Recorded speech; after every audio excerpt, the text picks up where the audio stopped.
et notre Dieu, nous te bénissons.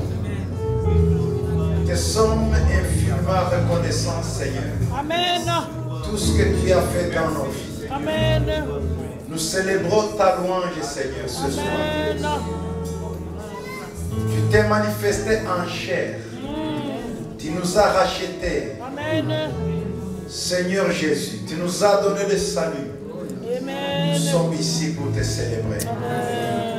Parler de ta bonté. Oh Père, tu es digne de recevoir la louange. Tu es digne de recevoir, Seigneur, l'acclamation. Nul n'est comparable à toi. Tu es exalté, Seigneur. Oh Père, tu es souverainement élevé au-dessus de tout le monde. Ton nom est puissant. Père, sois loué, sois glorifié pour ce moment merveilleux. Nous voici devant toi, Seigneur.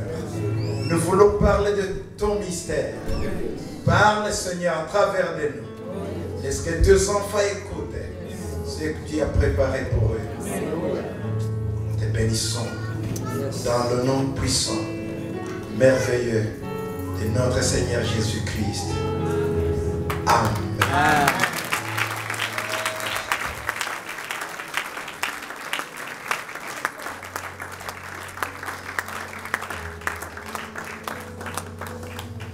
Amen. Et vous pouvez vous asseoir dans la présence de Dieu.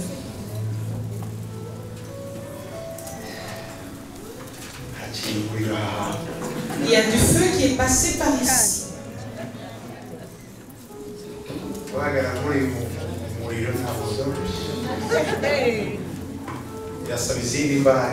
Et ce n'est pas facile de commencer un tel niveau de feu. Ça demande une autre puissance. Amen. Pastor Edouard yagiye cyose hamwe n'abakozi b'Imana baramwimana abantu bava mu rwego rumwe bajya mu rundi. Amen. Et à chaque fois que le pasteur Edouard vient ici avec son équipe de louange et d'adoration, les gens sont poussés d'un niveau à un autre niveau. Que le Seigneur vous bénisse. Amen. Murabizi ibintu burya ibintu bimwe bigira ba nyirabyo. En fait, vous savez, certaines personnes ont certaines choses appartiennent à certaines personnes. Il y en a qui viennent ici devant, ils essayent de sauter et on cherche à comprendre pourquoi ils sautent et on ne trouve rien. Il y en a d'autres qui sautent même leur cœur s'élève pour sauter.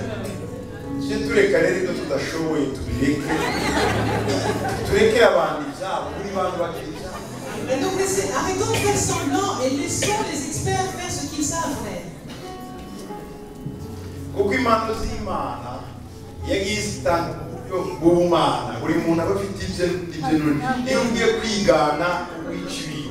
Et donc Dieu a su donner les dons selon sa sagesse divine et chacun a reçu le don qu'il lui fallait. Et quand tu essaies de copier une autre chose, une autre personne, en fait tu abîmes tout.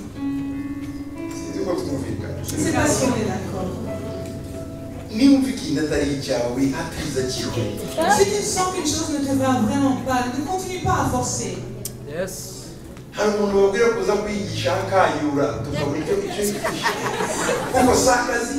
y a des gens à qui on demande de venir enseigner, ils sont là, ils baillent et on cherche même qu'est-ce qu'il a enseigné parce que ce n'est pas son don.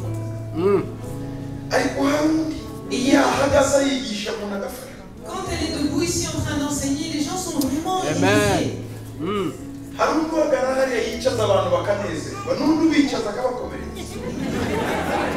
y a une autre personne qui sait bien faire asseoir les gens et les gens sont bénis. Et il y en a d'autres, quand elle essaie de faire ça, elle ne fait que les blesser.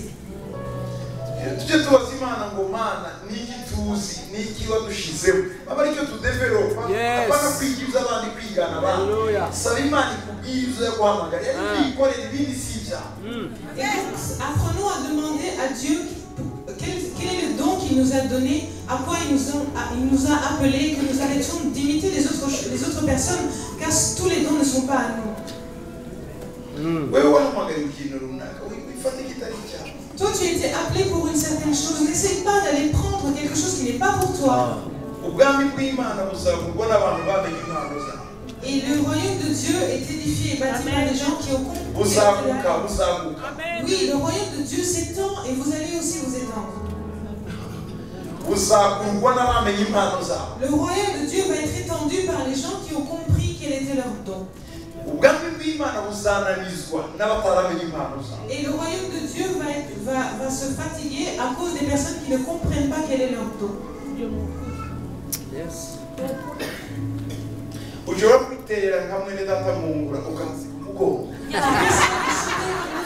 ici et tu vas te casser le dos.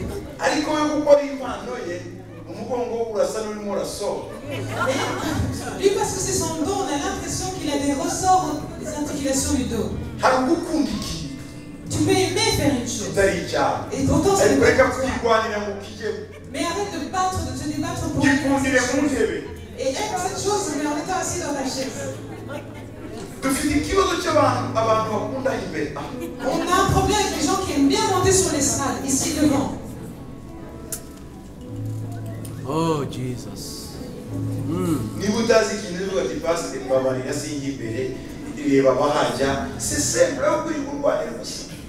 Et si tu n'es pas doué pour faire quelque chose, dis au pasteur, pardonne-moi vraiment, mais laisse ceux qui sont plus doués que moi faire. Mais arrête d'amener le combat pour être ici absolument. Nous avons des talents différents. Nous avons des dons différents. Nous avons des dons différents. Certains ont reçu le don de l'administration. D'autres ont reçu le don de parler en langue. D'autres ont reçu de pouvoir expliquer un. Et d'autres ont reçu le don de prophétie. Amen.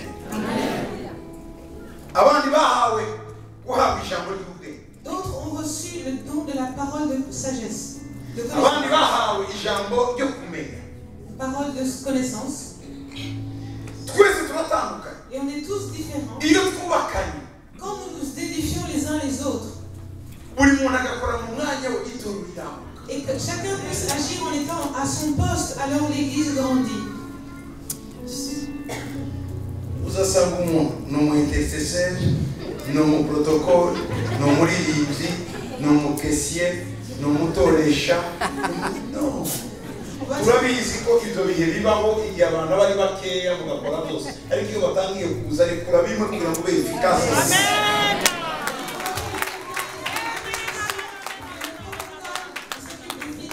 Il s'occupe de recevoir les offrandes.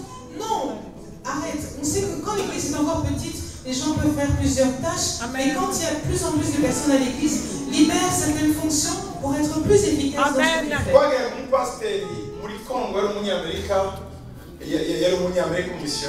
On avait un pasteur qui venait d'Amérique qui était un missionnaire au Congo. Le premier jour où je suis arrivé à l'église, je l'ai trouvé en train de diriger la chorale. Et après, c'est lui qui allait prendre les offrandes. C'est lui qui faisait ça. Oh oui, c'est vrai, je sais que c'est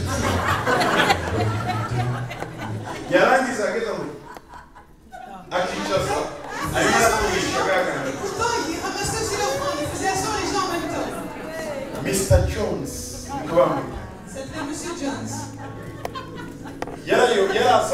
Il venait. Il se tenait à la porte. Il faut vous montrer. Vous tous vous allez vous asseoir. Il venait ici devant. Il faisait diriger la chorale. Il prenait une pause pour dire vas-y, il continue à diriger la chorale. Et après ça, il donnait les annonces. Il allait ramasser l'offrande au moment des offrandes. Et puis il faisait ramasser l'offrande en entonnant un camp. Et après il enseignait aussi. Et puis il s'occupait de ceux qui étaient. Il s'occupait aussi de ceux qui recevaient le salut. Et après avoir reçu ceux qui recevaient le salut, il les écrivait. Il faisait tout lui-même. Et j'étais assis là-bas. Assis. Et après, je suis allé lui dire bonjour. Je dis, moi, je suis un choriste. Est-ce qu'on peut vous aider pour quelque chose? Et puis il m'a regardé. Donne-moi ton témoignage. On était debout là même. Et j'ai partagé mon témoignage avec lui. Et il m'a dit, il y a encore d'autres étudiants. On a encore d'autres étudiants. J'ai encore d'autres camarades, des étudiants, des camarades de classe. Et on chante ensemble, on peut commencer la chorale le dimanche. Il m'a mis à côté dans une pièce. Il a dit, chante un peu, je peux écouter la note. J'ai chanté. Oh oui, le Seigneur est bon. Oh oui, le Seigneur. Il a entendu, il a écouté, et puis tu peux chanter en ténor et en alto. Et j'ai essayé. Il a dit, vendredi, venez me voir. On était environ 3.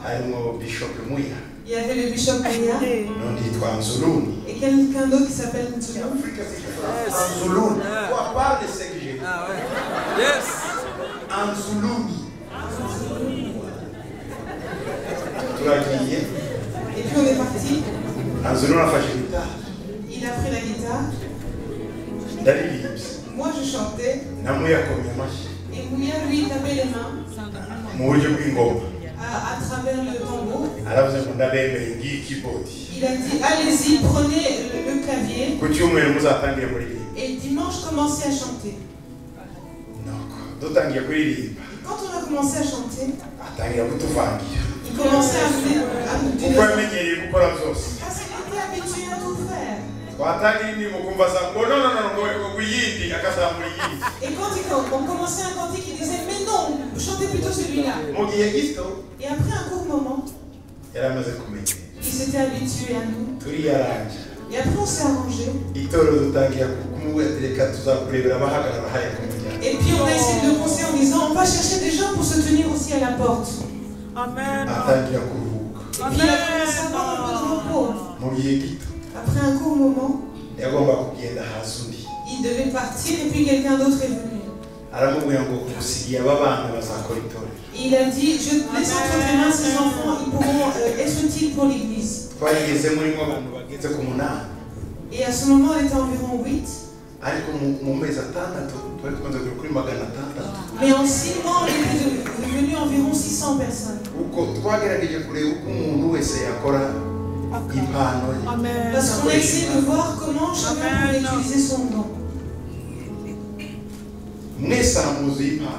Et vous tous qui êtes ici, vous êtes remplis de dons.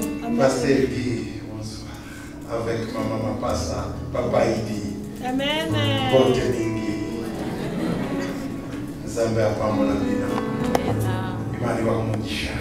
Le Seigneur vous bénisse.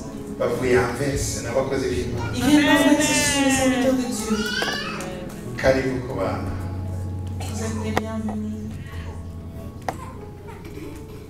Iyo buri muntu mu bwami bw'Imana yamenye impano ye akayiga akayidevelopa akora ibintu bikomeye n'abandi bagahabwa umugisha. Quand chacun a compris quel était son don dans le royaume de Dieu et qu'il le développe, alors il peut étendre son don et tout le monde est béni. Simbwira gusa ndabwira abakristo bose abakristo kwisi dufite ibibazo byo kwivanga. En fait, je parle à tous les chrétiens dans le monde entier, on a ce problème parce qu'on va se mélanger avec d'autres dons. Oui, si ce n'est pas mélangé, tu dis oui, tout. Ça ne nous regarde pas. Nous nous ingérons dans l'œuvre de Dieu. On s'ingère dans l'œuvre de Dieu. Voilà. Il faut savoir ta place dans le royaume. Yes. Ta position dans le royaume. alors tu seras efficace. Amen. On est efficace, il est muzazi. Alléluia. Quelqu'un est efficace Amen. quand il est dans un domaine qu'il maîtrise. Ibyo ni byo Imana izadufasha. Mu minsi iri imbere abana b'Imana kuzagendera mu mpano zacu. Uzabona ko iyi si izahinduka abantu bazakizwa duhagaze mu mpano zacu. C'est ce que Dieu va nous aider à faire et le monde va vraiment être sauvé, ils vont se convertir alors que nous serons en train d'utiliser nos dons. Murakoze rero abaririmbyi mwaririmbye. Merci à la chorale qui vient de chanter. Amano yo kwizabwira. Vous avez fait descendre la présence de Dieu. Amen. Amen. Muzaduhe conseil umunsi umwe. Faites un concert un jour, qu'on puisse venir. Amen. Amen. Tubyinire Imana. Qu'on puisse danser pour Dieu, qu'on puisse chanter pour lui. Yesu ashimwe. Amen. Na n'umuhungu wacu Olivier asohoye indirimbo nziza cyane. Et notre fils Olivier aussi, tu as produit de très beaux chants. Imana ikumva. Que le Seigneur te bénisse. Abana abasore bari muri isi ariko bamenye Imana none barimo baririmbira Imana. C'était des jeunes hommes qui étaient dans le monde et maintenant qu'ils ont connu le Seigneur, ils chantent pour lui. Amen. Abasore bo mu rungano bageze ino batobora amatwi batobora amazuru ibintu byose bishoboka bitoboka babitoboka ariko yabonye mu Mana. Les jeunes gens de son âge, quand ils sont arrivés ici en Europe, ils ont mis des piercings partout.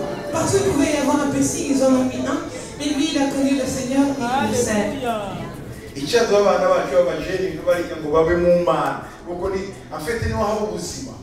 Et des jeunes comme ceux-là, on les dirige afin qu'ils soient impliqués dans le Seigneur parce que c'est en lui qu'ils peuvent trouver la vie. Cyane cyane abana b'abajeni b'abanyafurika baza i Burayi. Surtout les jeunes d'origine africaine qui viennent ici en Europe. Nimutamenye Imana akababayeho. Si vous ne connaissez pas le Seigneur, c'est une catastrophe pour vous. Abajeni barimo baza bava muri Afurika baza muri ibi bihugu nta kindi bihugu zabamarira uretse gusa zenda kugira ibarabara ryiza nziza n'ibindi byiza ariko mu mutima hari imbere ni Imana yonyine niyo yabafasha. Et pour tous les jeunes qui viennent ici en Europe, l'Europe ne vous apportera rien de bon si ce n'est qu'à moins de pouvoir rencontrer le Seigneur ici. C'est vrai, l'Europe a ses avantages, de belles routes et de belles autres choses, mais en ce qui concerne le cœur, vous avez vraiment besoin du Seigneur. Et donc quand on arrive ici, n'essayons pas de faire semblant d'être des personnes que nous ne sommes pas. Et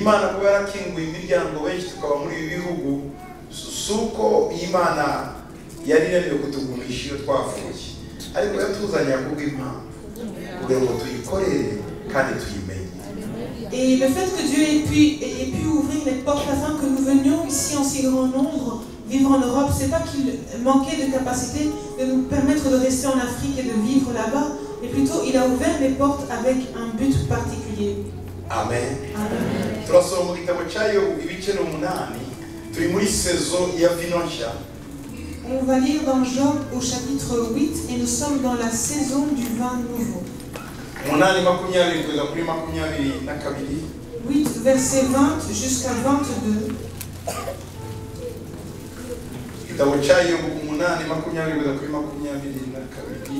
Job 8 verset 20 à 22. Dore Imana ntizata umuntu w'itunga kandi ntizaramira inkozi z'ibibi.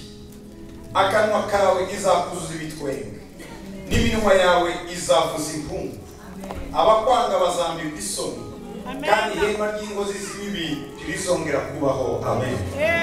Job 8 verset 20 à 22. Non, Dieu ne rejette point l'homme intègre, il ne protège point le méchant. Il remplit ta bouche de cris de joie et tes lèvres de ni rendez-vous cyangwa se ubu turi muri rendez-vous yo kwambikwa yo guhabwa vino nshya kugira ngo tuzuzwe ibitwenge muri twebwe. Nous sommes au rendez-vous de pouvoir recevoir le vin nouveau afin que nous recevions en nous la plénitude du vin nouveau. Kuko muri ibi bihe turimo byo kwakira izindi mbaraga kwakira ikindi cyerekezo mu buzima bwacu ndagira ngo muri iyi minsi cyane wumve icyo Imana iri kuvuga muri ibi. Et dans cette saison, nous nous trouvons pour recevoir une nouvelle puissance, pour recevoir une nouvelle direction. Je voudrais que tu sois vraiment attentif et que tu puisses entendre ce que Dieu te dit. mbere na mbere Bibiliya yatubwiye ngo Imana ntizata umuntu w'intungane. Et premièrement, Dieu nous dit qu'il ne va pas rejeter l'homme intègre. Wowe komeza mu butungane bwawe. Et donc continue dans cette voie d'intégrité. Komeza uhagarare mu butungane. Continue à te tenir dans l'intégrité. Komeza wirinde icyaha. Continue à te garder du péché. Komeza wirinde ikibi. Continue à te garder du mal. Komeza uhange Imana amaso. Continue à fixer ton regard sur Dieu. Komeza wubaha Imana. Continue à honorer le Seigneur. Muri ibi bihe Dans ces temps, Imana igiye kuzuza akanwa kawe le bitwenge. Seigneur va remplir ta bouche de joie. Imana igiye kugusetsa. Il va te faire rire. Imana isetsa uvuye mu mubabaro ukomeye. Le Seigneur te fait rire alors que tu sors d'une période de douleur intense. Iyo umuntu asetse Et quand quelqu'un rit, nuko bahuye n'icyiza. c'est qu'il rencontre quelque chose de bon. Iyo umuntu anezerewe muri we Quand quelqu'un se réjouit en lui-même, aba abonye icyiza. c'est qu'il a vu quelque chose de bon. Zenda icyo atatekerezaho bizamubaho Peut-être une surprise à laquelle il ne s'attendait pas, cyangwa se imibabaro yari avuyemo ou peut-être la tristesse qu'il quitte. akagera mu bihe ahura Et il n'ibyiza. se retrouve dans des temps où il rencontre des choses. Witegure kwakira ibyiza muri ibi bihe. Après toi, recevoir de bonnes choses pendant Witegure kuvuza impundu mu minsi iri imbere. Après toi, pousser des cris de joie. Haleluya. Imana igiye kuguha kuvuza impundu muri wowe. Le Seigneur va te permettre de pousser des cris de joie. Za mpundu zivuye ku mutima. Des cris de joie qui viennent vraiment du fond de ton cœur. Za mpundu zivuye kwina muri wowe. Des cris de joie qui viennent vraiment du profond de ton cœur. Impundu zishima Imana. Des cris de joie pour remercier le Seigneur. Haleluya. Ugiye kubyinira Imana. Et tu vas danser pour Ugiye Dieu. guhimbaza Tu Imana. vas célébrer Dieu. Kuko igiye kugukura ahantu ikujyana ahandi. Parce qu'il va te permettre de quitter un niveau et te conduire à un autre. Iyo umuntu ari muri ibyo bihe Et quand quelqu'un passe par des moments comme celui-là, ntibisaba ngo ubane n'abantu benshi ubone il guhimbaza. n'a pas besoin d'être avec beaucoup d'autres personnes pour commencer à louer Dieu. Oya. Non. Ntibisaba ngo mugari wo mwene data turirimba yatangira ngo ibi bicurangisho bicuranga ubone kuririmba. Uraturika wenyine mu mutima wawe ugahimbaza Imana. Et comme l'a si bien dit notre frère avant qu'il commence à chanter, tu n'as pas besoin des instruments pour te mettre à chanter, mais la louange va exploser de ton cœur spontanément. Muri wowe umunezero uraza, ishimwe rirazamuka. Et de toi, la louange va monter et la joie va déborder. Imana igira ibihe byo kudusetsa mu buzima bwacu. Et donc le Seigneur a des temps où il nous réjouit, il nous fait rire.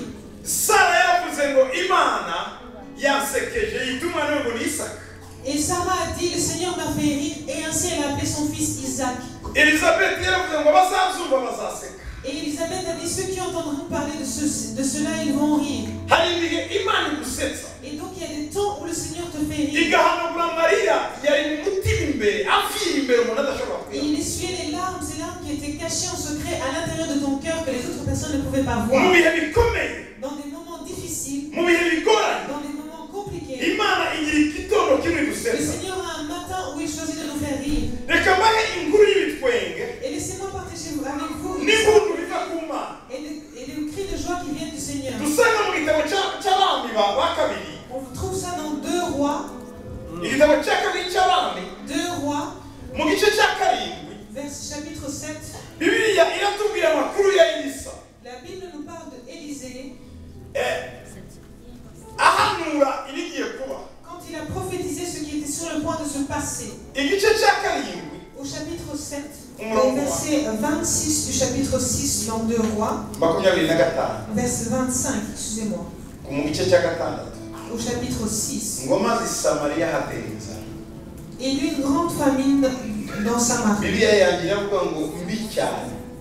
Hari inzara, hakaba n'inzara mbi. Hakaba n'inzara mbi cyane. Ziri mu bwoko butatu bw'inzara. Vous pouvez avoir un temps de 17, un temps de famine et une grande famine. Inzara. Une famine, Inzara mbi. une 17, une famine Inzara mbi cyane. et une grande famine. Aho bavuze gute? Une grande famine. Ngo hatera une grande. C'est pas une petite ou moyenne famille. Une grande famille. Il y a 3 catégories, 3 sortes de familles. Petite famille, moyenne famille et grande famille. Voilà, nous voyons ça. Israël est muri détresse kuko bari mu nzara mbi cyane. Et Israël passait par un temps de détresse parce qu'ils étaient dans une grande famine. Muri icyo gihe nicyo gihe umuhanuzi yavuze ngo ejo muzarya. Et c'est à ce moment-là que le prophète a dit, demain vous mangerez à votre faim. Muri iyo nzara ikomeye, une grande famille. Aratinyuka abwira abantu bashonje n'abasirikare bafite imbunda ngo ejo muzarya. Pendant ce temps de grande famine, il a osé dire à des gens qui étaient affamés et à des soldats qui avaient des armes, demain vous allez manger à votre faim. Umuvuko bavuga. Écoutez ce qu'ils disent ici. Ngo igihanga cy'indogobe cyagurwaga ibice 80.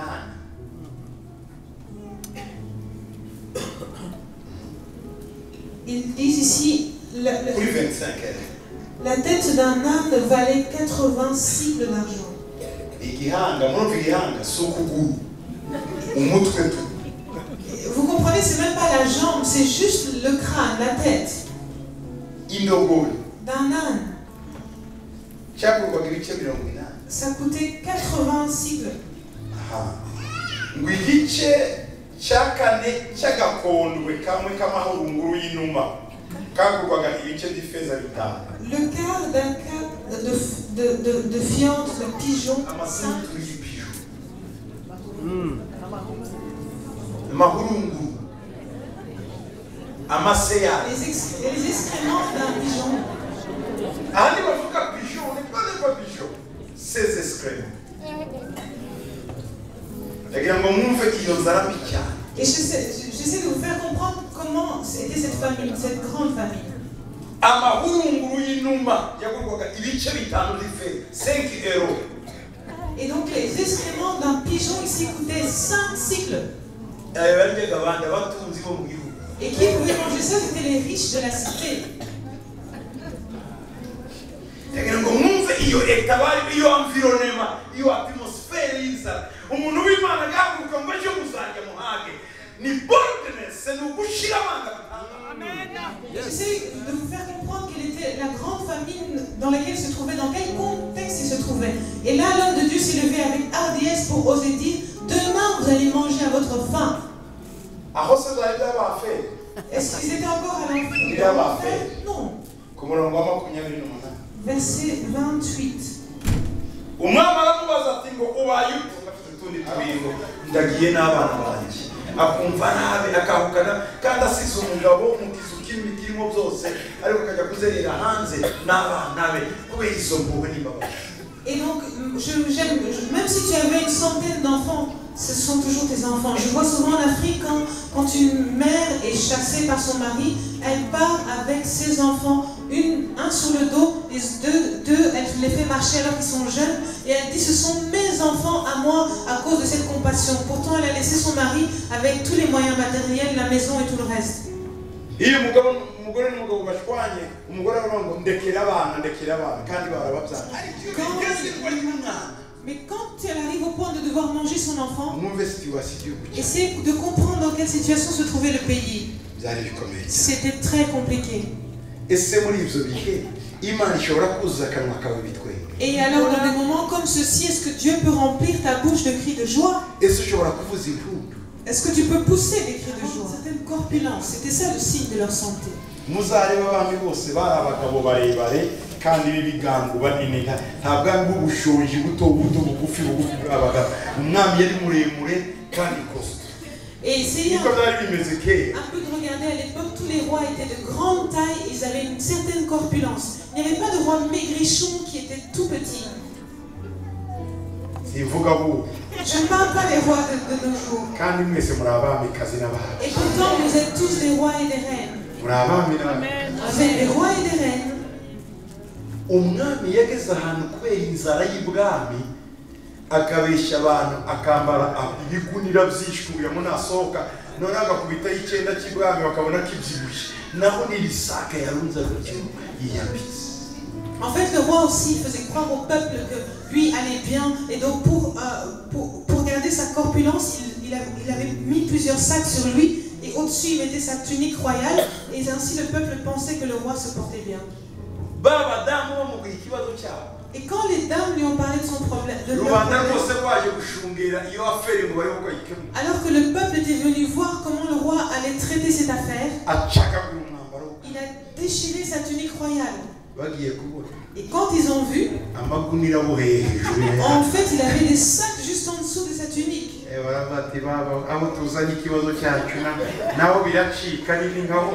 il dit, oh là là, cette personne avec qui on avait amené notre problème, lui aussi, en fait, ça ne va pas.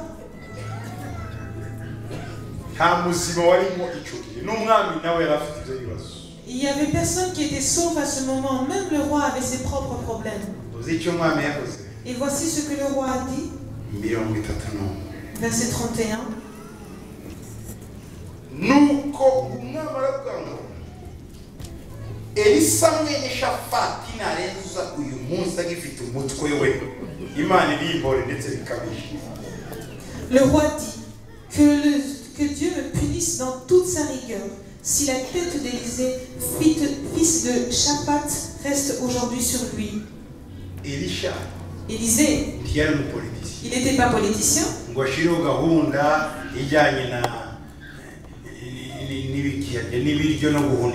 Pour mettre en place une politique par rapport à l'alimentation et aux économies. Élisée, il n'était pas cultivateur ni éleveur. Élisée, il n'était pas un prof d'économie stratégique. Élisée, il n'était pas agronome. Mais c'était lui qui devait mourir. Et à chaque fois que quelqu'un a un problème, il cherche un responsable. Et même quand tu as échoué à l'école, tu dis c'est à cause de ce prof.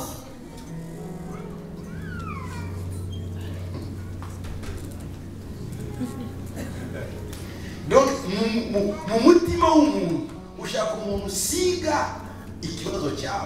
et en fait, au fond de ton cœur, tu cherches toujours quelqu'un à qui tu peux mettre la responsabilité de ton problème.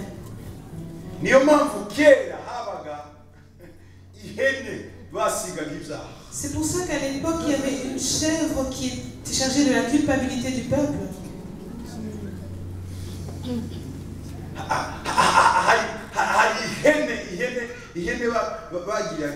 C'était un bouc émissaire. C'est toi qui as commis ce péché alors que c'était les gens eux-mêmes qui avaient commis le péché.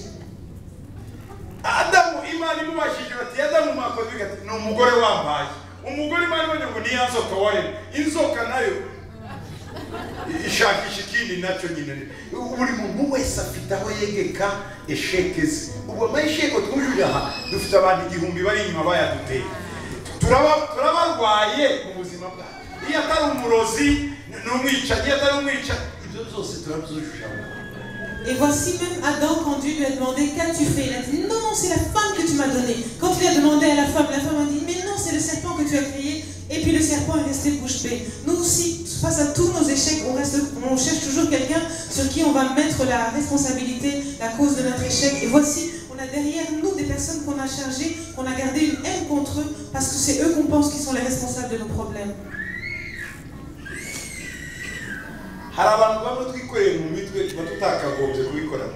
Il y a des gens contre qui on garde une certaine rancune au fond de notre cœur ou de notre pensée, mais on ne devrait pas faire ça.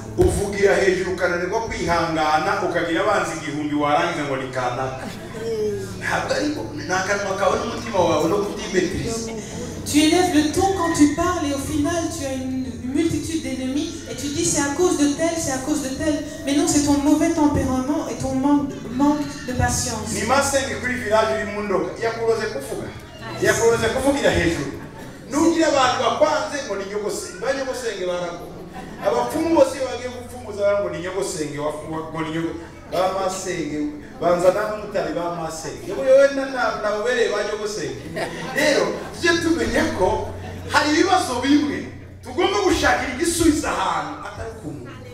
Et chaque fois que tu as un problème, tu commences à accuser quelqu'un en disant c'est sûrement ma tante maternelle qui m'a empoisonné, qui m'a ensorcelé depuis le village. Et tu dis c'est telle personne qui a fait ceci, c'est telle personne qui a fait cela, une tante paternelle ou autre. Peut-être que toi aussi tu es une tante paternelle pour quelqu'un d'autre. Mais en fait, on devrait arrêter de chercher la responsabilité des problèmes au sein des personnes parce que ça vient d'ailleurs. Je ne veux pas dire que certaines tantes ne sont pas là pour ensorceler les gens. Il y a des gens qui sont doués pour faire ça et elles savent très bien faire ça. Elles ont été comme ointes pour faire ça. Pour retenir les gens en arrière. Ces gens-ci, ils existent. Mais dans cette famille, qu'est-ce que Élisée a à voir avec cette famille? Celui qui avait attaqué, c'était le roi de Samarie. C'est lui qui avait encerclé tout le pays. Et le roi a dit, aujourd'hui Élisée doit mourir.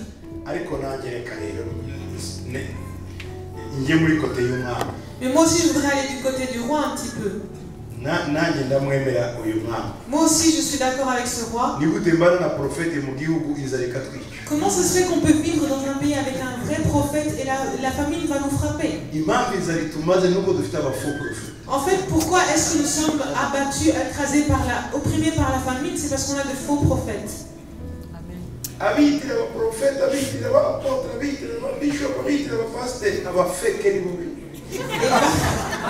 Parmi ceux qui se proclament prophètes, apôtres, bishops, pasteurs, la plupart ce sont des faux.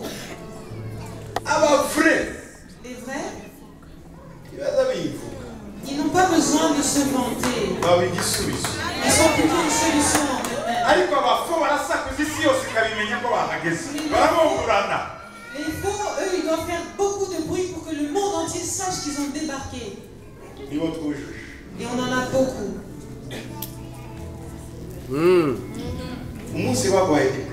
Le jour où on t'a donné ton diplôme, on t'en a donné combien?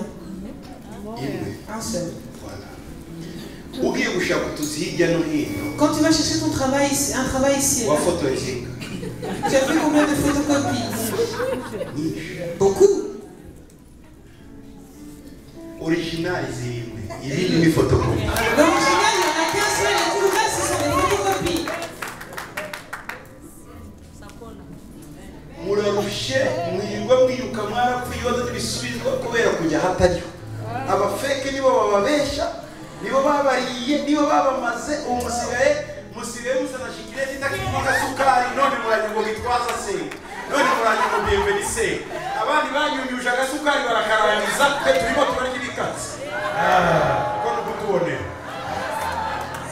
En fait, vous êtes abattus, oppressés par la multitude de problèmes que vous avez aujourd'hui parce que vous êtes allés au mauvais endroit. Vous avez rencontré tous ces faux serviteurs de Dieu et ils vous ont ils ont puisé toute votre saveur. C'est comme une chic qu'on a mâché, il ne reste plus de sucre dedans. Et vous venez maintenant en disant, apôtre, prie pour nous, bishop, prie pour nous. Les autres ont avalé toute votre saveur et vous venez comme des déchets maintenant en nous demandant de prendre soin de vous.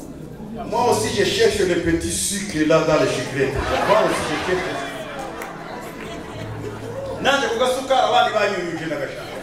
Oui, moi je voudrais prendre de votre saveur comme les autres l'ont fait. Non,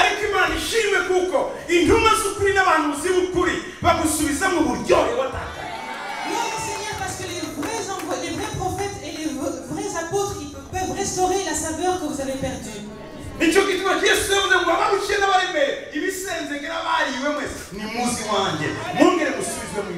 pour ça que Jésus dit, tous ceux qui sont fatigués, opprimés, qui ont été abusés, venez chez moi, je vais vous donner le repos. Il y a des gens que je connais. On a vécu avec eux. On a prié pour eux afin qu'ils deviennent des personnes. Et un beau jour, ils sont tombés aux mains de personnes malhonnêtes. Ils nous ont dit au revoir. Et un bon sans avoir de chaussures, et leurs ongles étaient devenus comme les griffes de Nebuchadnezzar. Apôtre, prends soin de moi encore. Et tu prends soin de lui. Et après qu'il soit restauré, tu le rencontres alors qu'il est avec d'autres en disant Alléluia, gloire à Dieu, apôtre. Et un autre jour, il va revenir en étant complètement épuisé.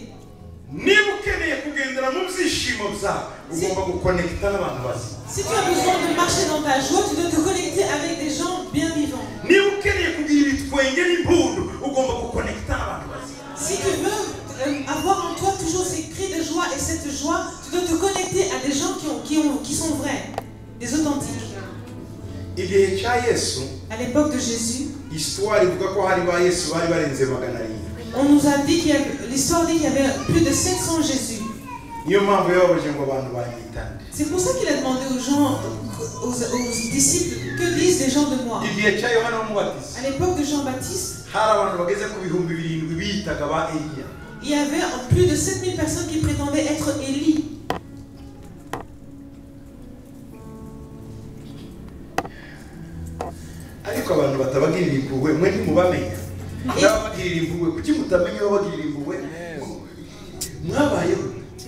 Est-ce que vous ne savez même pas discerner les gens qui ont vraiment compassion de vous et ceux qui n'en ont pas? Comment êtes-vous vraiment?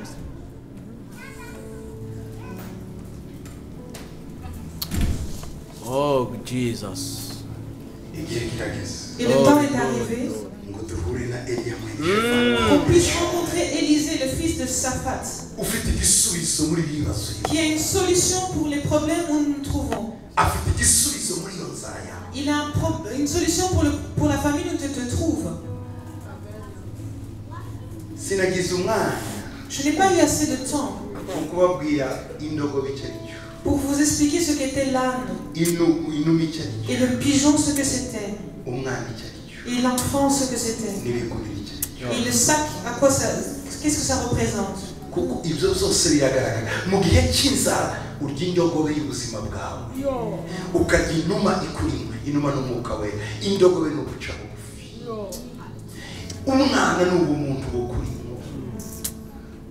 ibigunira n'icyubahiro cy'ubwami cyataka igihe cy'inzara abantu bagenda batakaza ibyo byose ariko igihe cya restauration pendant le temps de la famine en fait on consomme petit à petit toutes ces choses qui sont en nous. Donc le pigeon c'est le signe du Saint-Esprit, l'âne c'est l'humilité et la douceur, l'humilité et l'enfant c'est la nature humaine qui est en nous. Amen. Et le sac c'est l'habit royal qui est en nous. Non. Qui est tombé. Dans un temps, une période de famine, le crâne d'un âne.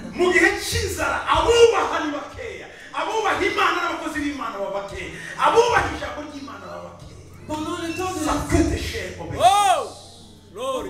de la famine, en fait, ceux qui honorent, ceux qui respectent Dieu et sa parole et les serviteurs de Dieu deviennent rares et l'obéissance devient de plus en plus rare. Ça coûte cher. Et comment il devait acheter le crâne ou la tête d'un âne? C'est comme ça que les gens cherchent le respect, l'honneur ou l'obéissance et ils n'en trouvent pas.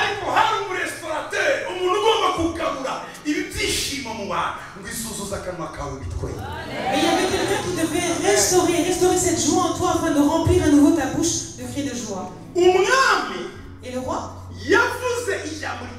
il a proclamé une parole importante. Il a dit aujourd'hui,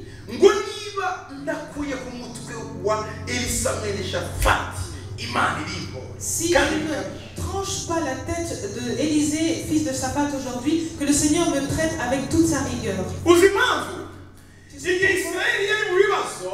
Quand Israël passait par des problèmes, parce que Élisée était au courant du moment où les armées ennemies allaient attaquer Israël et il mettait le roi au courant. Il lui déclarait ce qui allait se passer. Mais à un moment, il l'a laissé tranquille. Et la Samarie a été attaquée. Et puis le roi se disait, maintenant qu'on nous attaque, il est où Élisée? Et vous savez pourquoi Élisée s'était tu? Yes. Il leur faisait des choses gratuitement, mais il ne prenait pas ça au sérieux.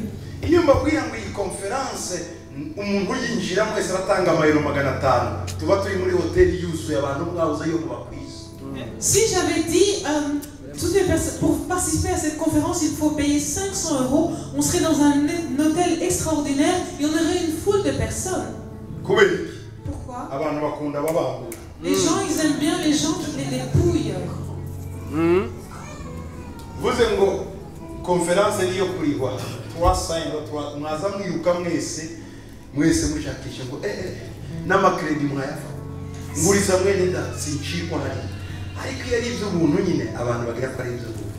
Si j'avais dit que pour participer à cette conférence il faudrait 300 €, vous serez là en train de vous bousculer. Vous aurez même été chercher des crédits, des emprunts chez des amis en disant je ne dois pas manquer cette conférence. Mais comme c'est gratuit, vous prenez ceci à la légère. Elisha yagiye akiza Israeli intambara. Élisée avait sauvé Israël de la guerre ou de problèmes plusieurs fois. Buri gihe cyose. Et en tout temps. Buri gihe cyose. Et à chaque fois. Ageze baravuga ati reka nanjye niceceke. Et à un moment, il a dit, laissez-moi aussi, je vais me taire. No kugaruka ngo Elisha mukozi w'Imana Imana igumugisha kora dusenga. Et ils ne sont même pas venus pour dire, Élisée, serviteur de Dieu, que le Seigneur te bénisse parce que tu pries pour nous. Ils n'ont même pas dit ça. Agasaza gatwidotani esha kararota kakatubwira izabaye. Ntibari bazi ko uyu mugabo ari we sécurité nationale. Il disait juste, oh, on a un petit vieux qui habite à Dathan, lui il a des rêves et des révélations, mais en fait il ne savait pas que de lui dépendait la sécurité du pays. They took his word for granted. Ils ont pris sa parole pour acquis. Uyu mwana w'umusore yangabiye yambaye CD. Ce jeune garçon m'a offert un CD. Est-ce qu'il y a quelqu'un qui lui a dit de me l'offrir? C'est lui qui a bien voulu me l'offrir. N'est-ce pas? Si je ne lui avais pas dit merci, il aurait eu du regret au fond de son cœur. Et pourtant c'est lui qui l'a apporté. Je ne lui avais rien demandé. Il a dit, je t'offre ce CD.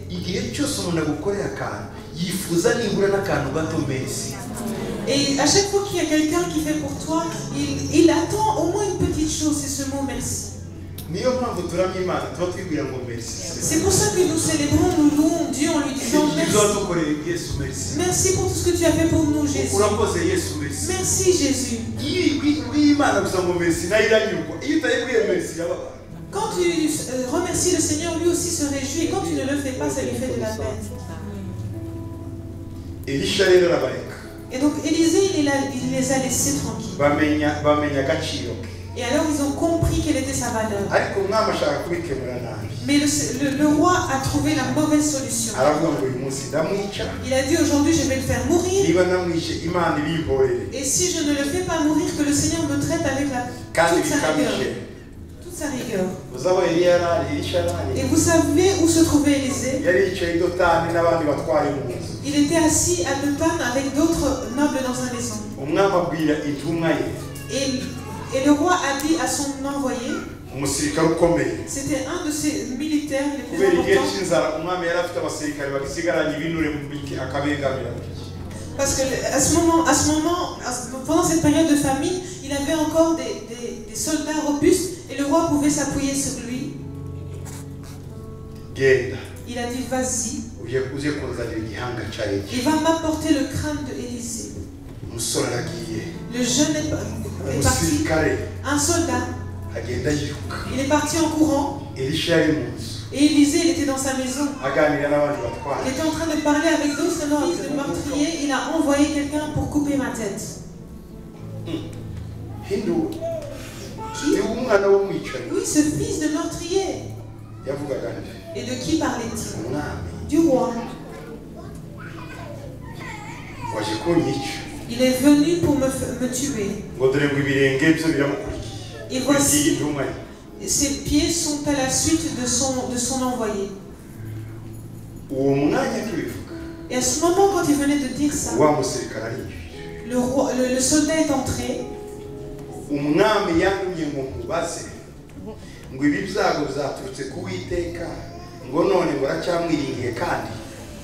Et à ce moment-là, le soldat est entré et il a proclamé cette parole.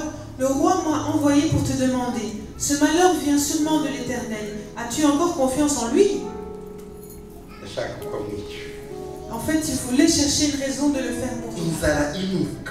En fait, la famine puait. Et même chez Élisée, c'était arrivé. Rappelez-vous qu'ils sont allés apporter des herbes amères. En fait, c'était des herbes empoisonnées qu'ils avaient ramassées. Parce qu'il passait par une grande famine. Lui aussi, il était frappé par la famine. Mais il avait aussi la solution. Tu peux avoir la famine chez toi, mais tu as aussi la solution. ufite igisubizo mu buzima bwawe. Tu as la solution dans ta vie. Ufite igisubizo muri ministeri. Tu as la solution dans ton ministère. Ufite igisubizo mu rugo rwawe. Tu as la solution dans ta maison. Ufite igisubizo mu migambi. Tu as la solution dans tes projets. Uyu mugoroba Ce soir, dukeneye kubusikira nous avons besoin de juste te bousculer. umuntu ukutigiza Quelqu'un qui va te secouer kugira ngo igisubizo kiboneke. afin que la solution soit manifeste. Abantu bagiye bavumbura ibintu bikomeye babivanywe n'imibabaro n'agahinda baciye. Les gens qui ont fait de grandes inventions, en fait, c'était dû à la situation compliquée face à laquelle ils se trouvaient. Abazanye aya mashanyarazi ni abari mu mwijima w'icuraburindi. Ceux qui ont apporté l'électricité, c'est qu'ils se trouvaient face à une obscurité intense. Abahinze imodoka ni abagendaga ibirometero n'ibirenge. Ceux qui ont inventé les automobiles, c'est parce qu'ils faisaient de grandes distances à pied. Abashizeho za mikoro ni abavugaga imihogo igasarara. Ceux qui ont mis en place les microphones, c'est parce que quand ils parlaient, leur voix était cassée. Abashizeho imyenda ni abicwaga n'imbeho. Ceux qui ont inventé les vêtements, c'est parce qu'ils étaient éprouvés par le froid. Nawe kibazo urimo Imana igiye kukwereka igisubizo. Et donc toi aussi, le problème face auquel tu te trouves, Dieu va te montrer la solution. Uri igisubizo kuri icyo kibazo. Tu es une solution pour ce problème. Mbere yo gutekereza ko kiva hirya ni wowe hari icyo ugomba kuvuga. Avant de penser d'où vient ce problème, c'est d'abord toi parce que tu dois faire quelque chose. Elisha yari afite ibintu bibiri. Et Élisée, il avait deux Yagomba choses. guhitamo bibiri. Il devait choisir de faire deux choses. Ko bamuca ihanga bagatwara wa mutwe uprofetiza Ou alors on devait bakamucira umwami. couper sa tête et porter cette bouche qui prophétisait devant le roi. Cyangwa kuwugumana ariko agakuramo ibyiza biwurimo. Ou alors garder sa tête sur ses épaules et pouvoir en tirer quelque chose de bon. Mvuko yabwiye wa mugabo. Écoutez ce qu'il a dit à cet homme. Aramubwira Il lui a dit, ngo ejo kiki. demain à 7 heures, Turisanga ku imwe. on est quelle heure maintenant? Baye saa mbiri. C'est 20 heures. Ndagira ngo wifate literale. Et je voudrais que tu prennes cette parole littéralement. Ejo kiki. Demain à 7 heures. Ejo kiki. Demain à 7 heures. Hari ikintu kidasanzwe Il y kizakuba. a quelque chose qui Wifate literale. Parle-le littéralement. Ejo kiki. Demain à 7 heures. Ejo kiki. Demain à 7 heures. Hari ibitwenge bizaza mu kanwa kawe. Et il y aura des cris de joie dans ta bouche. Hari impundu. Des cris de joie. Oh, haleluya! Murumva muri ibyo bihe bikomeye. Et essaie de comprendre pendant cette situation difficile. Umuntu umwicaraje La personne qui devait le tuer arrive. ariko umwuka wawe ukazamuka ukarenga ibyo byose ugahanura ijambo ry'ukuri. Mais ton souffle peut sortir de toi et dépasser toute cette situation et amener une parole prophétique vraie. Igihugu cyari gikeneye umuhanuzi Le pays avait besoin d'un prophète kugira ngo akemure ibibazo byabo. afin qu'il puisse apporter la solution à leurs problèmes. Urugo rwawe rukeneye umuhanuzi Et ton foyer a besoin d'un prophète kugira ngo hakemuke ibibazo. afin que les problèmes se Ubuzima résolvent. bwawe bukeneye Ta umuhanuzi vie a besoin d'un prophète kugira ngo buce ku murongo. afin qu'elle puisse être en Muri ordre. ako kazi ukeneye Dans umuhanuzi ce travail, tu as besoin d'un prophète kugira ngo wongere urebe kure. afin que tu puisses à nouveau regarder. Izo nzozi zawe zikeneye Et umuhanuzi tes rêves ont besoin d'un prophète kugira ngo uhabwe icyerekezo. afin que tu puisses recevoir une direction. Umuhanuzi Un prophète arakenewe. est nécessaire. Sindimo mvuga umuntu ukubwira gusaba ngaho. Je ne parle pas de quelqu'un qui va juste débiter des paroles. Ndavuga umuntu wimura ubuzima bwawe bwose akabujyana. Je parle de quelqu'un qui va pouvoir déplacer ta vie d'un endroit pour te conduire à un autre. Uyu mugoroba Ce soir, ni umugoroba w'ubuhanuzi. c'est une soirée prophétique. Ni umugoroba w'ubuhanuzi. C'est une soirée prophétique. Aramubwira mwumva rero. Et il lui a dit, Ejo bw'iki demain à 7 heures, indengo y'ifu y'ingezi zizagurwa shekeli imwe. Indengo ebyiri za sayiri zizagurwa shekeli imwe. Ibi ntibyabagaho. une mesure de farine pour un cycle et 2 mesures d'orge pour un cycle. Mais à ce moment-là, ceci n'existait pas. Ni nko kuvuga iyi nzu turimo ngo murayigura amayero 15. C'est comme si on vous disait, ce bâtiment, vous allez l'acheter à 15 €. Mwabyemeye? Est-ce que vous allez croire en cela? Yes. C'était difficile. Yari langaje igoye kugira ngo yinjire mu mutima w'umuntu. C'était un langage difficile à comprendre à cette époque. Aramubwira ngo ugende ubibwire shobuja. Il a dit, mais va rapporter cette parole à ton Aho maître. kunyica genda mubwire. Au lieu de me tuer, va rapporter ce message. Il a dit ça, tu essaies juste de nous encourager pour qu'on ne te tue pas. Même si le Seigneur ouvrait les écluses des cieux, est-ce que ceci pourrait se passer? Il a dit oui, ça va se passer. Mais je suis juste triste pour une chose. Comme tu as mis au défi la parole d'un prophète, tu verras ces choses.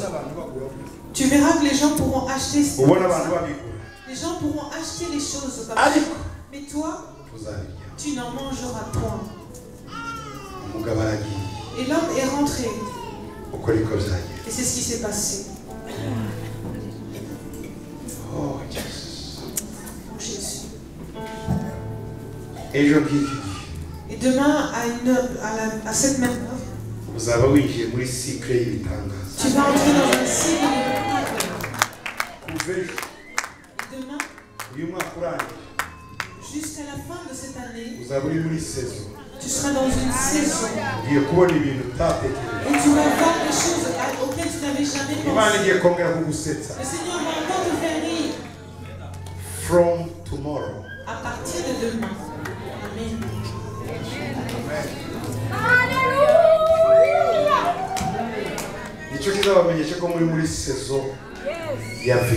Et c'est ça qui va vous prouver que vous êtes réellement dans la saison du vin nouveau. From tomorrow. À partir de demain. Commence à te préparer. La personne que tu vas rencontrer, fais bien attention, peut-être que c'est lui.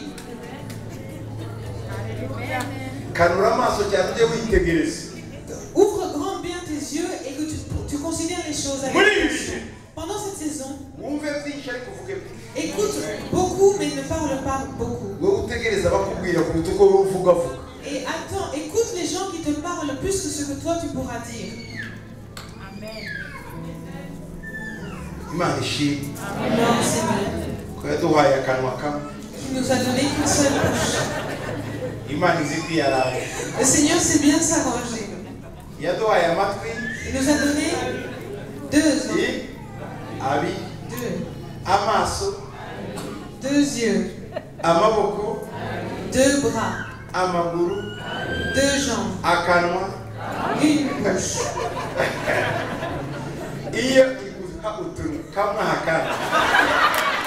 Si tu avais donné deux bouches, une là et l'autre là,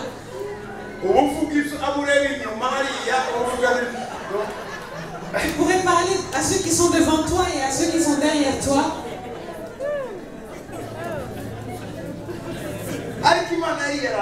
Mais Dieu s'est arrangé. Il nous a donné deux oreilles afin que nous puissions plus entendre que ce que nous parlons avec une seule bouche.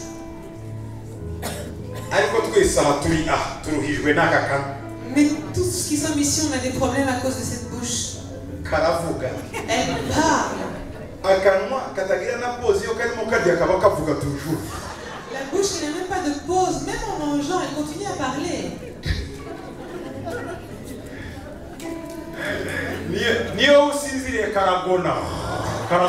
Toujours. Même quand tu dors, la bouche là, elle ronfle. Elle est toujours au travail. Elle s'exerce toujours. Et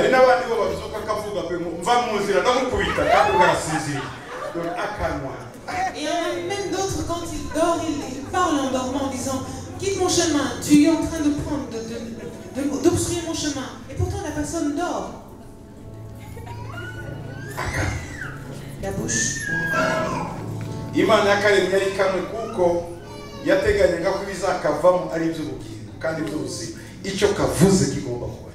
Le Seigneur nous a créés avec une seule bouche parce que dans son plan, il avait prévu qu'il ne sorte que des choses de la vie, que ce que la bouche va dire puisse produire la vie. Un prophète a libéré une parole. Le prophète a libéré une parole et a dit demain.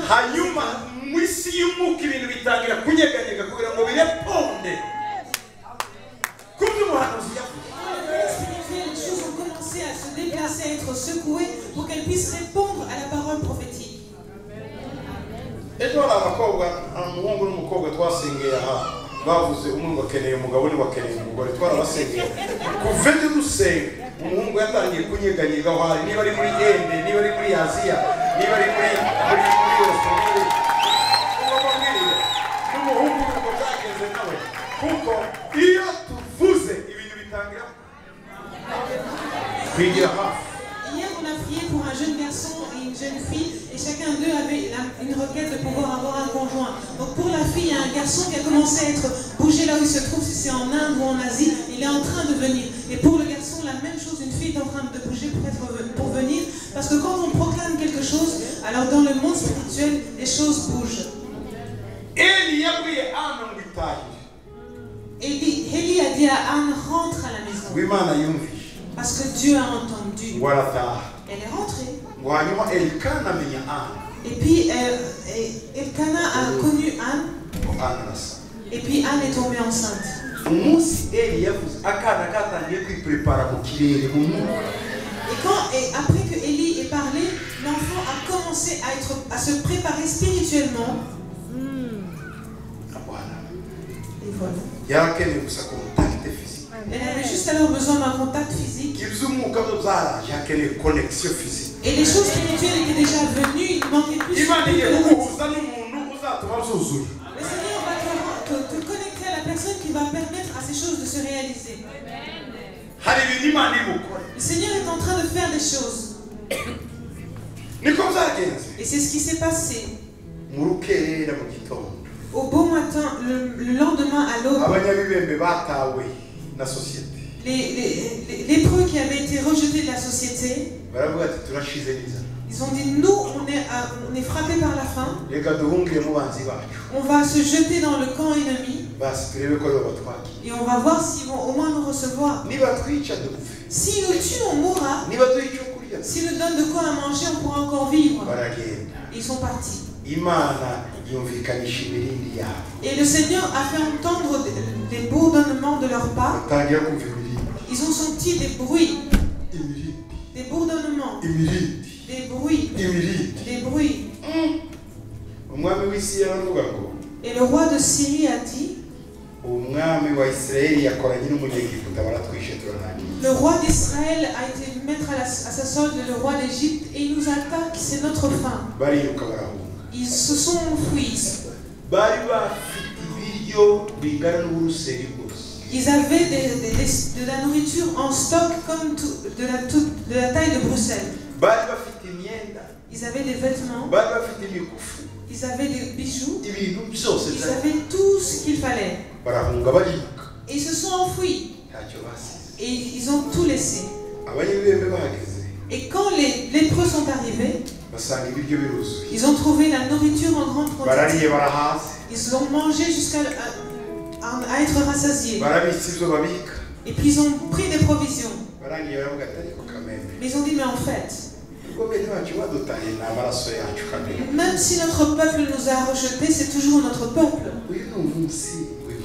Ça, c'est un jour de bonnes nouvelles. Et alors, est-ce qu'on peut garder ça pour nous? C'est un jour de joie.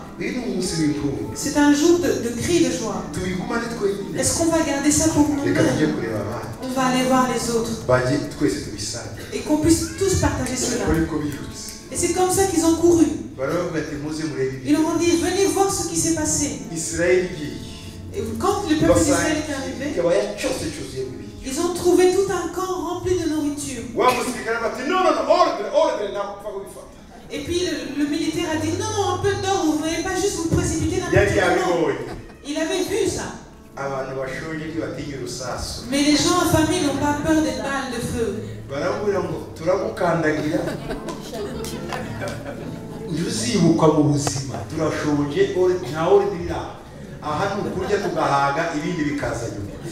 Et puis ils ont dit, nous on va t'écraser, on ne va même pas laisser le souvenir de toi. Nous on est affamés, on a besoin de manger, l'ordre viendra après. Ils l'ont emporté. Ils ont tous marché sur lui, ils l'ont écrasé. Ils sont passés, ils l'ont bien écrasé aussi bien, on ne pouvait même pas voir qu'un être humain était là. Ainsi la parole du serviteur de Dieu s'est accomplie. Tu verras ces choses, mais tu n'en mangeras point. C'est une soirée de bonnes nouvelles. Et je voudrais alors te rappeler, demain, à cette heure, à cette même heure, tu vas entrer dans ta saison. Saison de miracles. Saison de miracles. Tu vas entrer dans une saison de miracles. Je ne suis pas juste ici pour vous réchauffer le cœur. C'est pas juste pour vous entretenir afin que demain vous reveniez. En disant non, on va encore se réunir. Est-ce que je vous dis? Ceux qui savent bien n'entendent pas comme ce militaire. À partir de demain, jusqu'à la fin de l'année.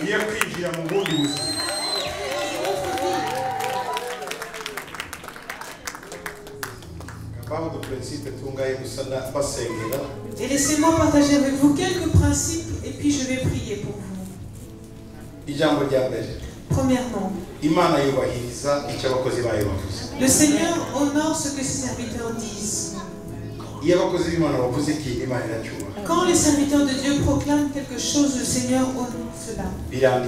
C'est écrit. Amen. En Ésaïe 2, verset 2. 6. Ésaïe 44, verset 6. 44, verset 6.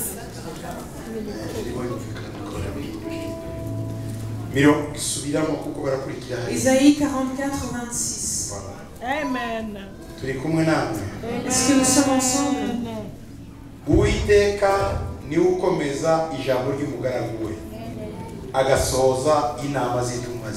Je confirme la parole de mes serviteurs et j'accomplis ce que prédisent mes envoyés. Je fais quoi? Je confirme. Amen. Yes. Église, je fais quoi? Je confirme. Qui dit cela? Éternel. Je confirme quoi? La parole. La parole de mon serviteur. Amen.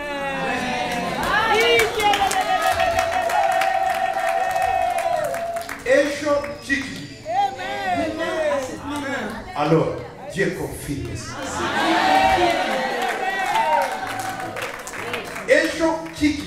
Demain à cette même heure, Dieu confirme. et j'accomplis ce que prédisent mes envoyés. Qu'est-ce qu'il fait? J'accomplis. Il confirme puis il accomplit ce que prédisent mes envoyés. C'est pas pour me vanter, je suis un envoyé de l'Éternel. Alléluia. Yes. Amen. Je suis un envoyé de Dieu. Et donc Dieu va l'accomplir. Alléluia. Demain à cette même heure, Saison une saison de miracles. Ta bouche va être remplie de cris de joie. Ta bouche va pousser. Parce que le temps est arrivé. Le temps est arrivé. Je confirme la parole de mon serviteur.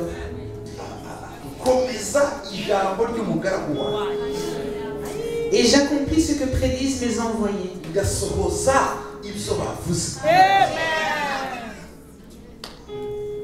Amen. English version. La version en Do anglais. you have English version? Une Bible en anglais. New King James. Mnaweza kufuta ma Biblia zanyu za computer. Dans vos téléphones. E-Bible. New King James? New King James? Yes, I have. Okay, Let it go on.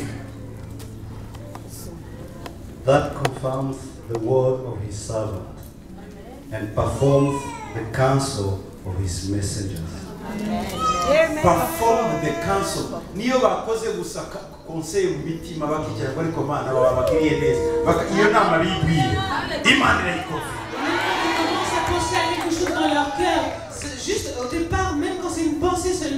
alors le Seigneur confirme cela. Perform the counsel. Il réalise. Amen. Donc conseil au meeting comment Seigneur, ces gens, ce peuple, nous venons vous conseiller pour je voudrais te demander, Seigneur, de leur faire du bien. Et lui, il le fait immédiatement.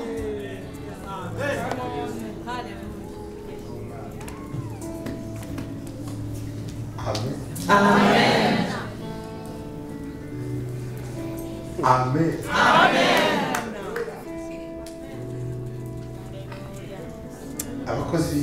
Les serviteurs de Dieu. Mwibuke ijambo twatangiriye. Et rappelez-vous avec la parole avec laquelle nous avons commencé. Le Seigneur n'abandonne pas l'homme intègre. Amen.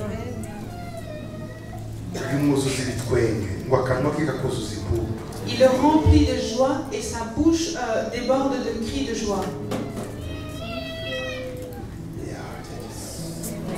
Ikintu cya mbere Imana ikubwiye principe yawe ya mbere Imana ikora nubwo ikomeza ijambo ry'abagaragu bayo kandi igasoza inama z'imibazo. Et donc le premier principe, c'est que Dieu confirme la parole de ses serviteurs et qu'il accomplit ce que prédit ses envoyés.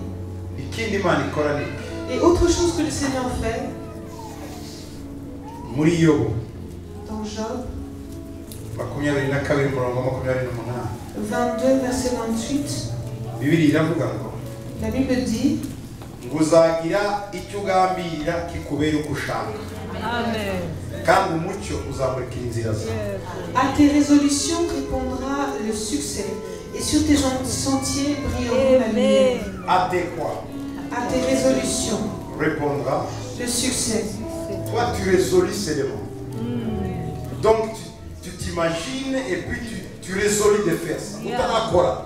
Avant même de faire ça, ce que tu as résolu en toi, viendra le succès. Et tu as gambé. Ce que tu auras résolu de faire, My friend, in English again. C'est tout que je dis, des c'est quoi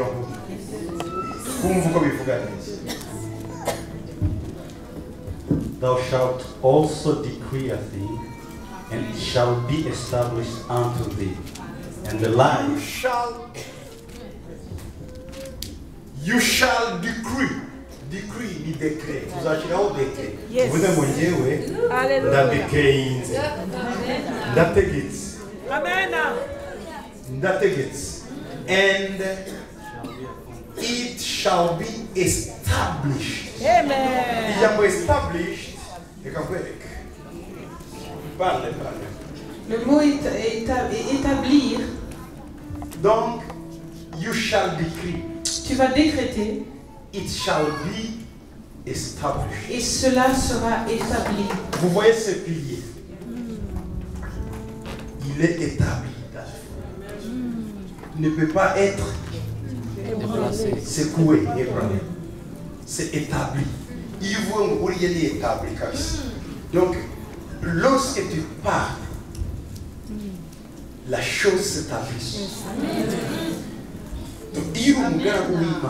Quand un serviteur de Dieu, lorsqu'il résolut quelque chose, ça s'établit. Nituvuga ngo uhaye umugabo arahagarara kandi ntawe uzamukwambura. Azaba ari etape. Nituvuga ngo uhaye umwana araza yabizavamo.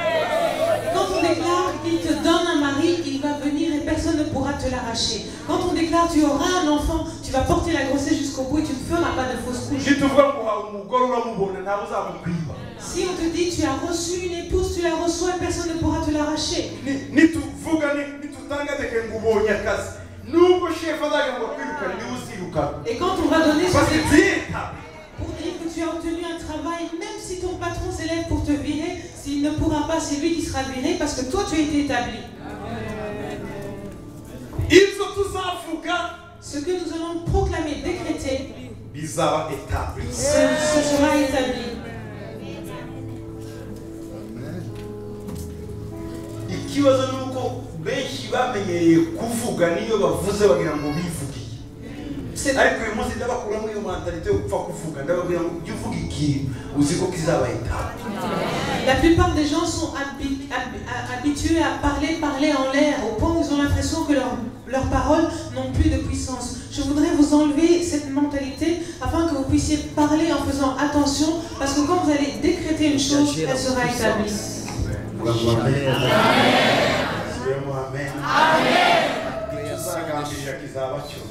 que tu vas résoudre de faire va se produire. Parce que Dieu honore, confirme ce que ses serviteurs ont dit, ce que leur résolution. Et un autre principe qui se trouve ici.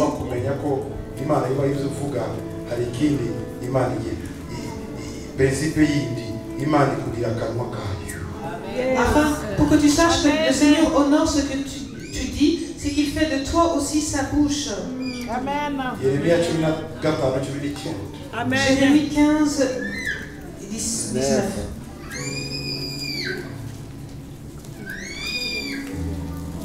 Ibishimwa n'ubivana mu bigawa uzaba nk'akanwa kanjye. Si tu sépares ce qui est précieux de ce qui est vil, tu seras comme ma bouche. Ça c'est la maturité. Amen. La maturité de séparer ce qui est Précieux de ce qui est vil. Voilà.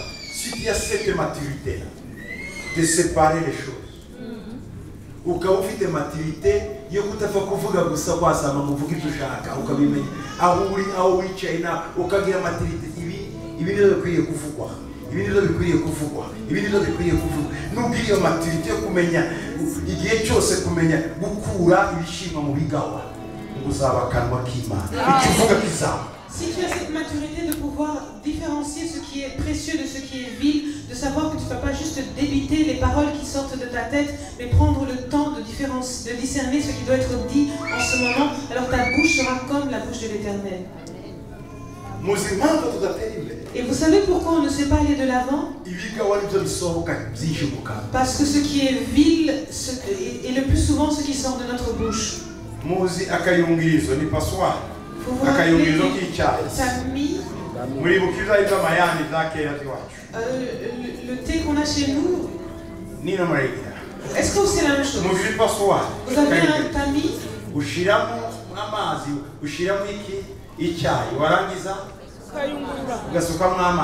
vous mettez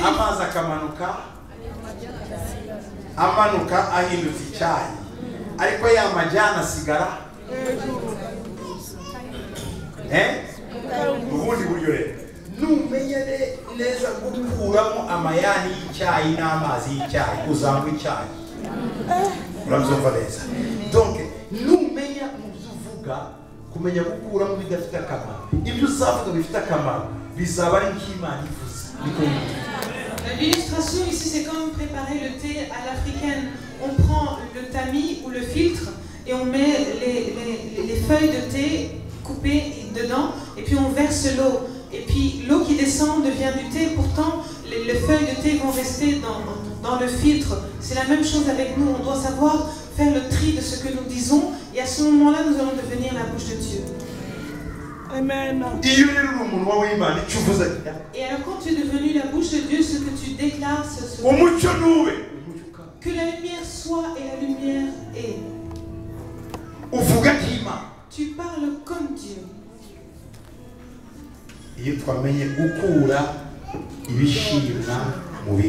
Quand on a su séparer ce qui est précieux de ce qui est vil.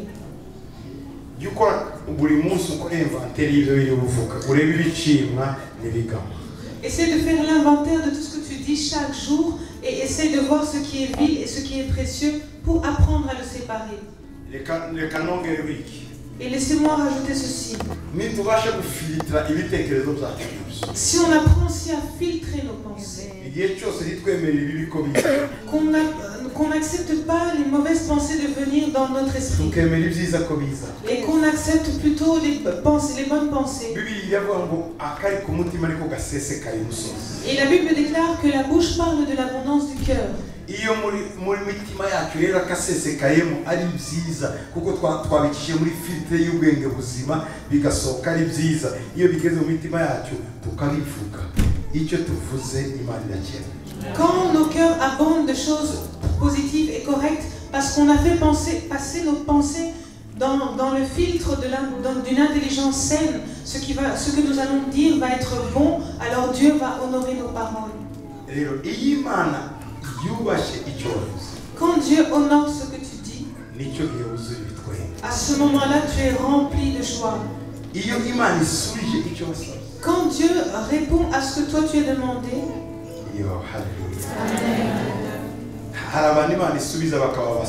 il y a des gens à qui Dieu répond qui deviennent comme des fous à cause de la joie. Comme disant Jésus, c'est réel. Il pleure, il se réjouit parce qu'il est dépassé. Et je vous souhaite de vous trouver dans un tel état. Nous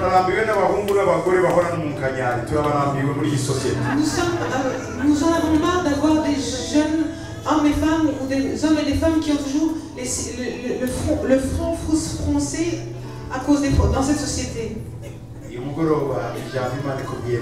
Et la parole que le Seigneur te dit ce soir, il va remplir ta bouche de joie. Il va remplir ta bouche de cris de joie. Et ton histoire va changer. Et demain, à une époque, à cette même heure, demain à cette même heure, demain à cette même heure, et Dieu a dit à Sarah de l'année prochaine à cette même époque.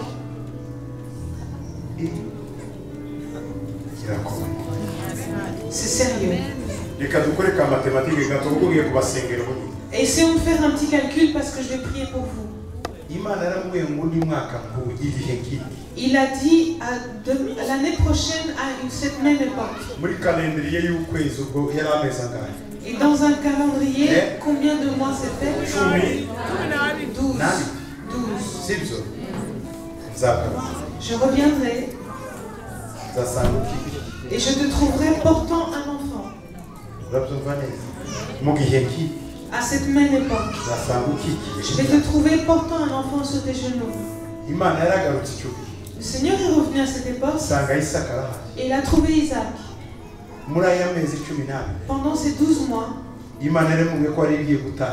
le Seigneur lui a dit quand le Seigneur est parti, cette même nuit, elle est tombée enceinte. Quand il est revenu, il a trouvé que l'enfant avait 3 mois. Parce qu'il est né après 9 mois. Et Isaac est né à terme. Amen. Parce que les promesses de Dieu se réalisent au temps opportun. Si vous avez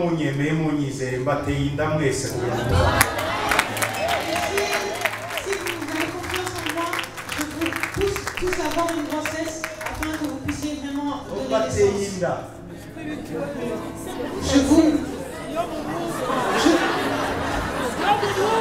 Je vous engrosse.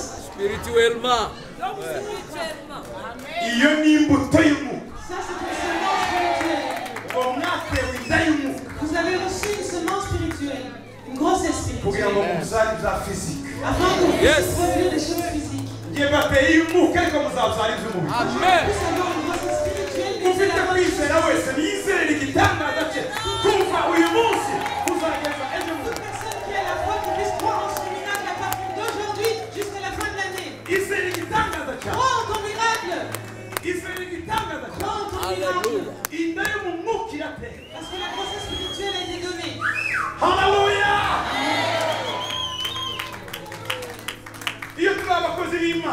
Quand nous sommes les serviteurs de Dieu, nous refusons, nous gardons de commettre le péché spirituel de Onan.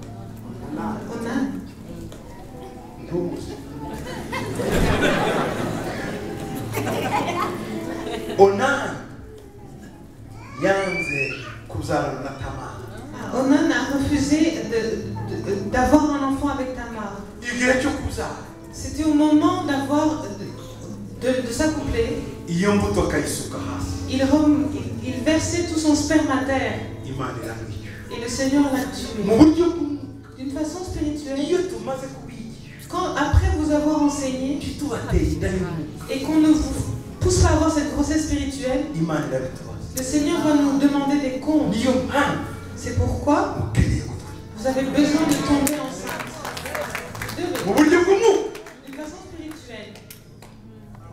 umupasiteri Un pasteur, ntagomba kurangiza amateraniro adahaye abantu umugisha il ne doit pas finir le culte sans avoir béni le peuple de Dieu. kuko niyo ateye Parce que c'est une iyo grosse atabikoza akora icyaha cyabona S'il n'a pas fait ça, il commet le péché de Onan.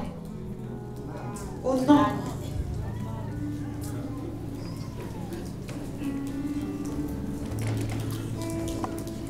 uranyumva neza Vous m'avez entendu?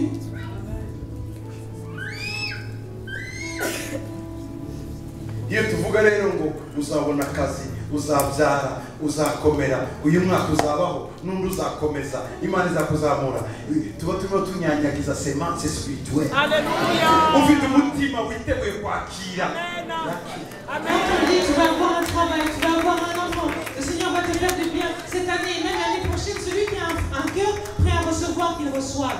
kuko yesu yatandukanaga n'abantu bose abahaye Parce que Jésus, quand il se séparait des gens, il leur avait tous laissé une bénédiction. uretse gusa abafarisayo Sauf les pharisiens. kandi ni muri abafarisayo Et vous n'êtes pas des pharisiens. kuko mwaje gushaka imana Parce que vous êtes venus chercher. nimwakire Recevez ibitangaza byawe vos miracles. nimwakire Recevez imbaraga z'imana la puissance de Dieu. nimwakire Recevez amavuta y'imana l'onction de Dieu. nimwakire Recevez umugisha la bénédiction. nimwakire Recevez gukomera la puissance. nimwakire Recevez imbaraga la puissance. nimwakire Recevez urukundo l'amour. mwakire Recevez amahoro la paix. mwakire Recevez ibyishimo la joie. mwakire Recevez ibyiza les bonnes choses. mwakire Recevez abana les enfants, b'abahungu les garçons, n'abakobwa les filles, les nimuhabwe Recevez. nimwakire Recevez. kubaka Il faut fonder un nimwakire foyer. impano z'umwuka Recevez les dons de l'esprit. nimuhabwe Recevez. nimuhabwe Recevez. nimuhabwe Recevez. nimukirwa Soyez guéris des maladies. nimukirwa Soyez guéris des maladies. nimuronke ibyangombwa Recevez des papiers muri iki gihugu dans ce pays. nimurye muhage Que vous puissiez manger à votre faim. n'izina rya yesu Au nom de Jésus.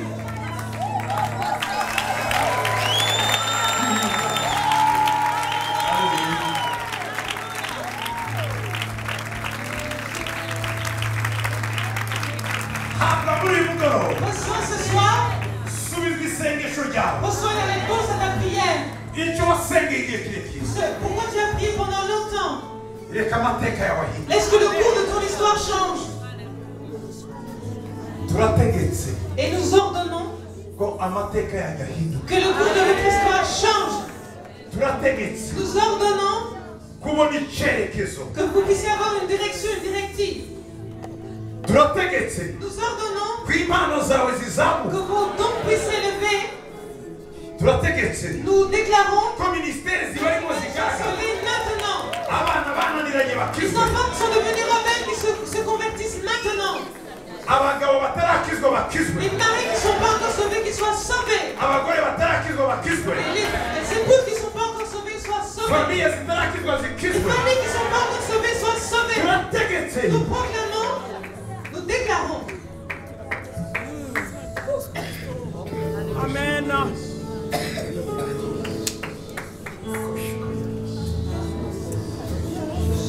risha yabasi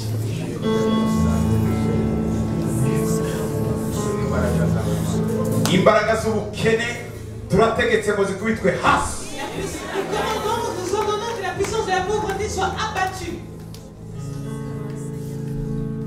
yesu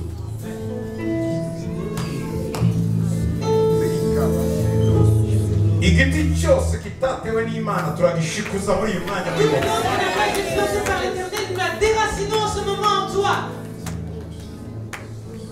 igiti kigomba guterwa n'imana turakimanura muri wowe uyu mwanya La plante qui doit être plantée par l'éternel, nous la faisons descendre en toi maintenant. aha yicaye umuva mu gihe kirekire turawukuramo turazana umugisha Là où la malédiction a été installée pendant longtemps, nous la déracinons et nous plaçons la bénédiction. guérison. ahari yicaye indwara igihe kirekire turazikuramo turazana amagara meza. Là où la maladie avait été installée pendant longtemps, nous les déracinons et nous installons la bonne santé. Inda zigumye turazigira inda zibyara muri uyu mwaka. Les seins stériles, nous les rendons féconds maintenant. Abagabo n'abagore batabyara turategetse ngo babyare muri uyu mwaka. Les couples fertiles, nous proclamons qu'ils puissent avoir des enfants dans l'année qui vient.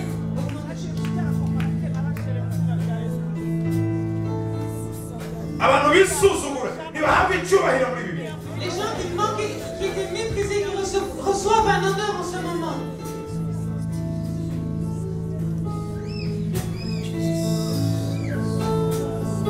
Igicu cy'Imana kibamanukira. Que la présence de Dieu, la nuée de Dieu descende sur Igicu vous. cy'Imana La kibamanukira. nuée de Dieu descende sur vous. Igicu cy'Imana kibamanukira. La nuée de Dieu descend Igicu sur vous. cy'Imana kibazemo. La nuée de Dieu descend Ubwiza sur vous. bw'Imana bubazemo. La gloire de Dieu vient sur vous. Icyubahiro cy'Imana La kibazemo. gloire de Dieu descend sur vous. Amaso y'Imana muyahawe. Que vous recevez les yeux de Dieu.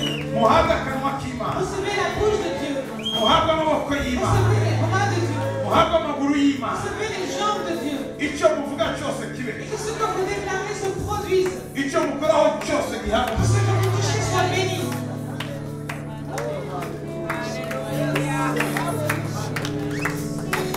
aya maboko yawe ugende uyakoreshe kuri cya kintu cyamaniranye muri iri joro. Que tu puisses aller imposer la main sur cette chose qui est devenue trop difficile maintenant. Niba ari Ce umugabo soir. udakijijwe, Si niba ari c'est umugore ton mari qui udakijijwe, n'est pas sauvé, si c'est ton épouse qui n'est pas sauvée, niba ari abana, ce sont des enfants. niba mutari kumugenda ukore Si ku vous n'êtes mwenda pas we, vivre ensemble, allez toucher leurs vêtements. niba mutari kumwe ukore ku mwenda we. Si vous n'êtes pas avec eux, allez toucher leurs vêtements. aya maboko yawe uyu mugoroba Ces mains ce soir ahawe imbaraga, ont reçu une puissance. ahawe imbaraga Ont reçu z'umubiri. une puissance. aya maso yawe Tes yeux ahawe imbaraga, ont reçu une puissance. akanwa kawe Ta bouche gahawe imbaraga. a reçu une puissance. ugende wikore ahantu hose urwaye, Que tu puisses aller toucher tout endroit où tu te sens malade. ubwo kuboko Imana igiye gukora. Parce que Dieu va utiliser cette main. niba ijambo ry'Imana riri kugwa icyo kiganza Que ku tu mutwe wawe, ailles